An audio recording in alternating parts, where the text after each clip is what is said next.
I'm Bjørn Lindi from NTNU. I work at the HPC group here. And I've been part of Norwegian HPC for approximately 20 years. I'll introduce to HPC and why use a cluster. And please, if you have any questions, add them to the shared document.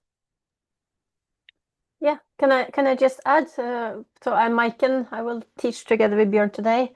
I'm at the University of Oslo, and yeah, we really encourage you to use the collaborative document actively. It's a great way to ask questions, and as Espen said, there are several of us following in the background, helping out with questions. So use it actively, and if you have a question, other people will have the same question. So it's just super way to collaborate and be active in the course. So we actually have an icebreaker question there also. Should we start with that, Bjørn? Or? Yes, I'll just touch upon the objectives on why use HPC system, and then we can go to the icebreaker question. So we'll discuss now. We'll try to explain to you what an HPC system is, and give you reasons to use it, or so you'll be able to say that, okay, now I can't use my laptop anymore, but I'll use a HPC system instead. But as you say, as we have added this exercise that is an icebreaker questions, ask you whether you have already met problems that require more computing power than you have on your laptop. So let's see if I can switch to the shared document and see what's there. Here.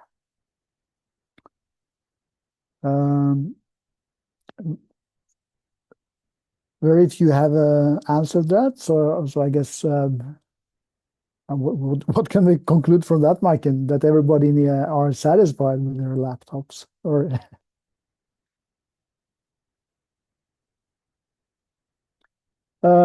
but the reason for using HPC is that your laptop is not sufficient. Either you have data, too much data, or the processing time for what you're doing take too long time for running analysis on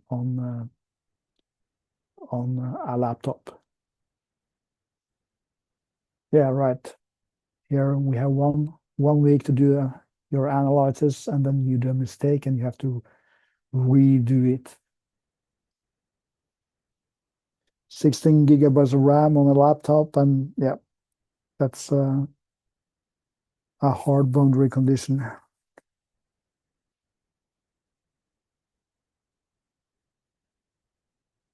So we see that people already have encountered situations where an HPC system is the right choice.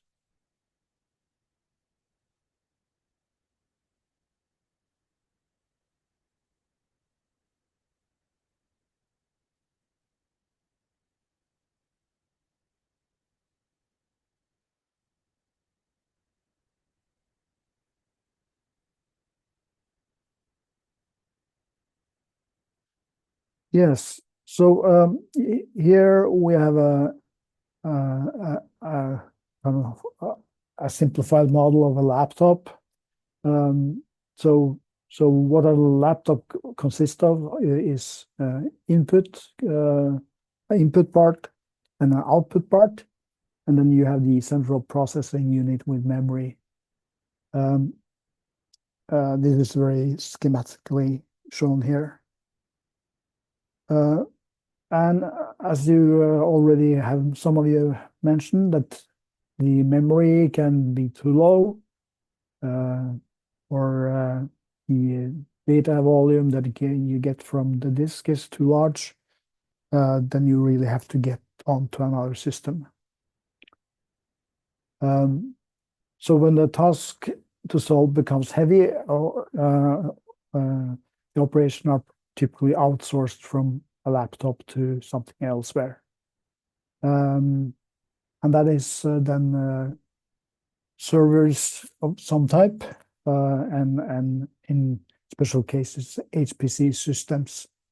So here we see a picture of different servers.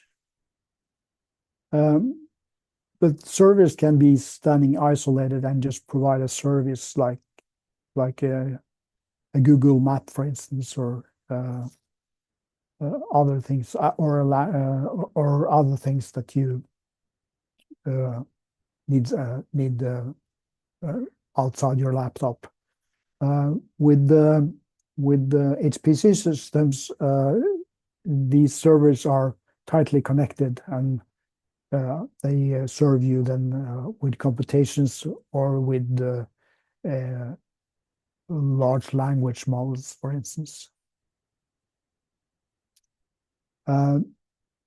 These servers, either being HPC systems or single servers, don't have a display or an input method, so we need to access them by SSH and work in a terminal. There are modifications to that. There's something called on demand that give a kind of on display access also to HPC systems. Yes, and then we here have what we're going to talk about today, and a picture of HPC systems. When one server is not enough, then we cluster them together and use a tightly coupled network so the communication are pretty fast, and we get the clusters or supercomputers. You also can see on NRK. Let's see here. Here's a picture of Olivia under installation. So if you Google NRK and Olivia, then you get an article about Olivia and a lot of pictures of the installations. And you can see this is 5 rack, and it's pretty dense. It's a lot of CPU and GPUs installed very, very tightly in a compressed space. And Olivia, I guess it's just recently been opened for use, Yeah. right? Yes, so that's right. It was open for use now on the 6th of October. So that's the newest supercomputer that we have in Sigma 2 and NRIS. Yeah. Yeah. And here is a picture of Betsy, which was the largest machine before Olivia. Betsy is still in operation. But you see here all the power going into it from the floor, from the roof here. And this is also pretty dense, but Olivia is a generation newer, so it's much more tightly coupled.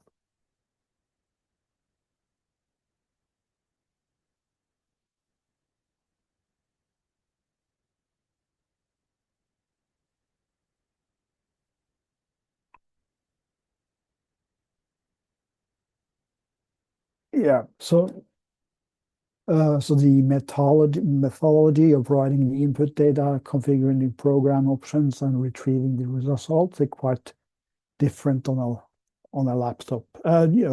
Different on HP system than a laptop.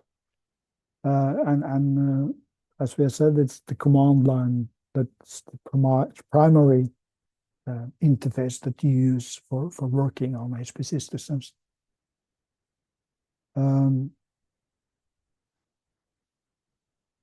Yes.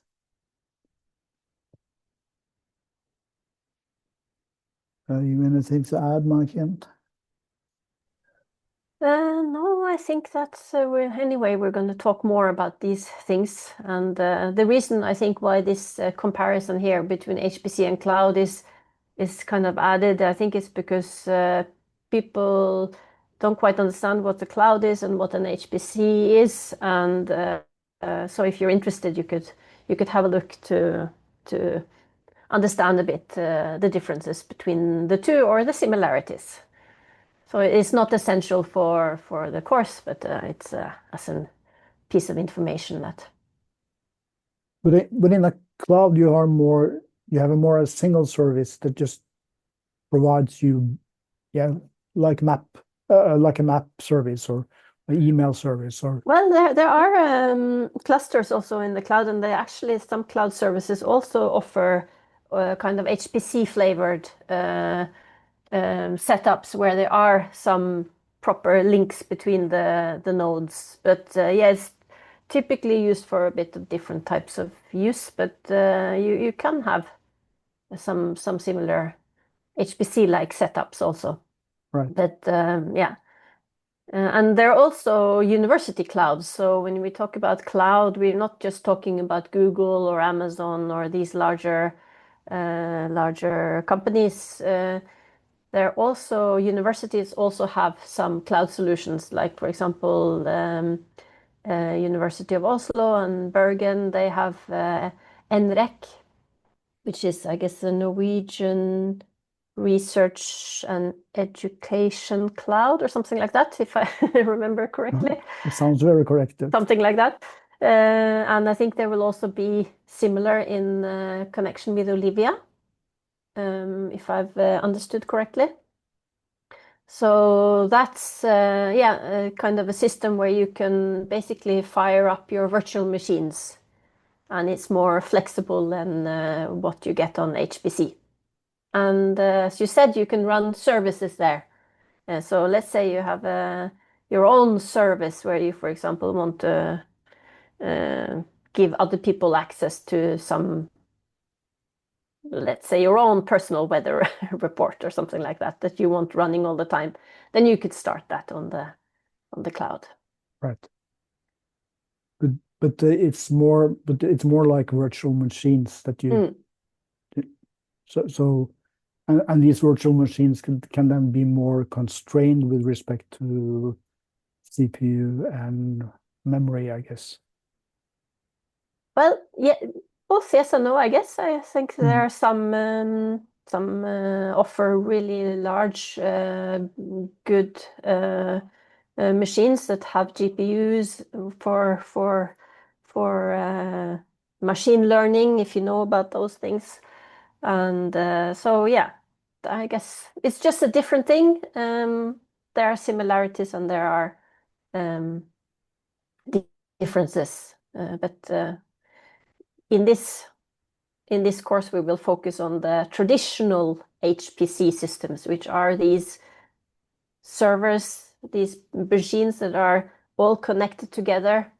And yeah, you interact with them in this way of through the terminal, as Björn said. Yeah. Yeah.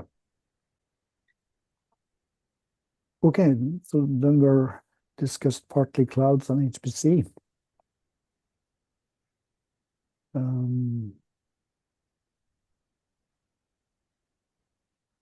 Yeah, so we have a table here which discuss partly what we already have discussed, and you can have a closer look if you like.